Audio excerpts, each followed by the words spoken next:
Scientists have studied the active compounds in gooseberries and suggested that they may benefit cancer, brain function, and diabetes.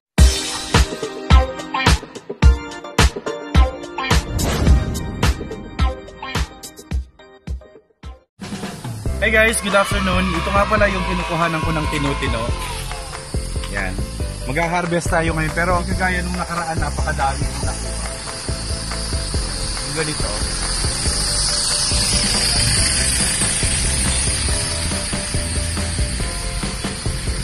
Kakandalaglag kasi siya eh. Magkainom na. Magkadilaw ng ganito.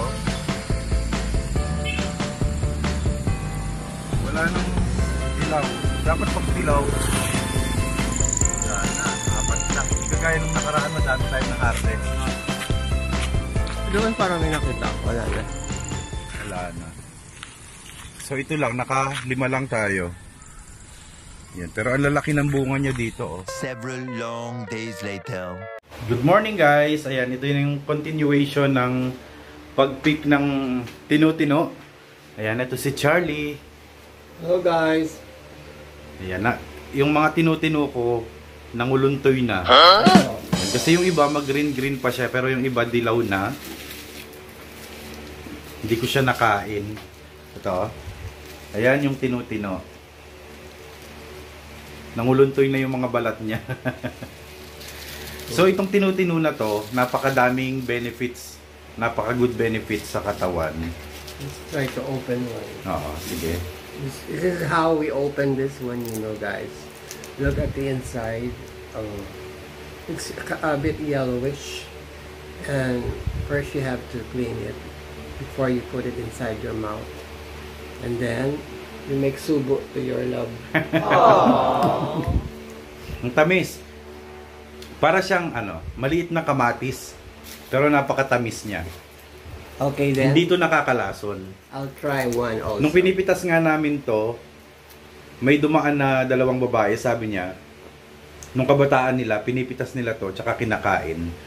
So, tumanda na sila, parang mga nasa 50s na yon, buhay pa rin. Nag-post ako nung isang araw, na hawak-hawak ko yung mga tinutino.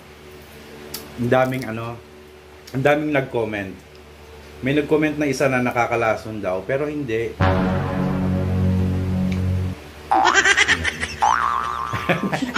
Nangisay agad. Kainin natin to, ubusin natin, sayang naman. Parang kamatis talaga yun.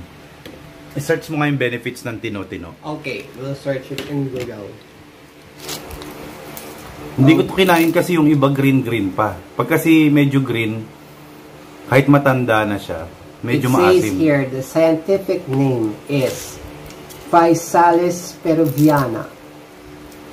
It's the scientific name of tinutino.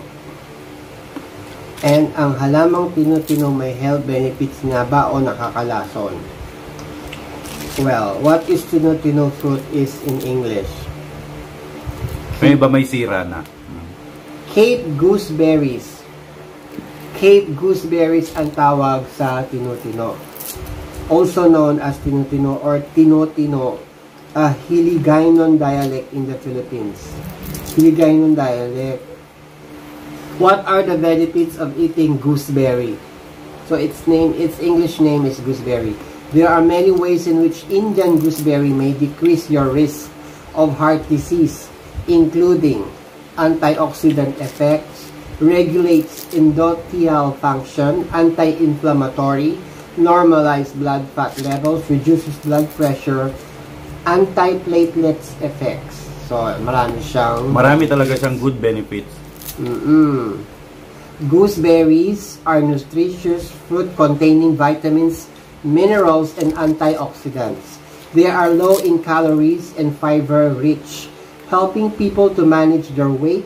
Scientists have studied the active compounds in gooseberries and suggested that they may benefit cancer, brain function, and diabetes.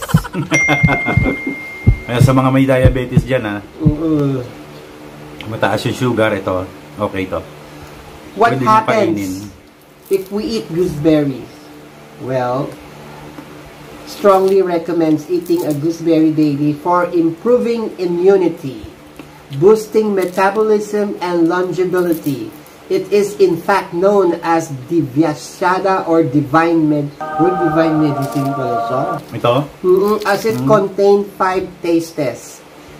It contains 5 tastes: sweet, sour, bitter, astringent, and pungent that help in the functioning of both mind and body.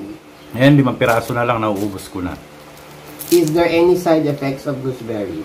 Ayan o. From some allergic people, intake of amniophorus can increase the risk of bleeding. For diabetic patients, should be taken with proper precaution. Pero wala naman. Can we eat gooseberry in empty stomach? Vitamin C. There are several health benefits of drinking amna juice. Or Last one.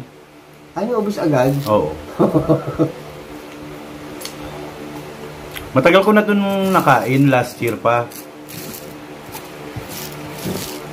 Napanood ko to sa sa TikTok. Sabi ko madaming ganyan dito sa Nueva Ecija. Ayun, tinry ko and masarap naman. Tapos, sinearch sa Google, ayan, napakaganda ng mga benefits niya. So, ayan, tapos na tayo magmukbang ng tinutino at napatunayan na hindi ito nakakalason. Kasi last year ko pa siya nakain. Kung nakakalason to, tepok na ako. Wala na ako ngayon. 2023 na. Ayan, at saka sa mga dumadaan nung pinipitas namin to, tumanda na sila. Siguro nasa 50s na yon. Naalala daw yung kabataan nila na pinipitas nila to at kinakain din. So that's it for today's video. Please like if you did enjoy and please subscribe if you haven't yet. I hope to see you guys soon. Be good. Paalam.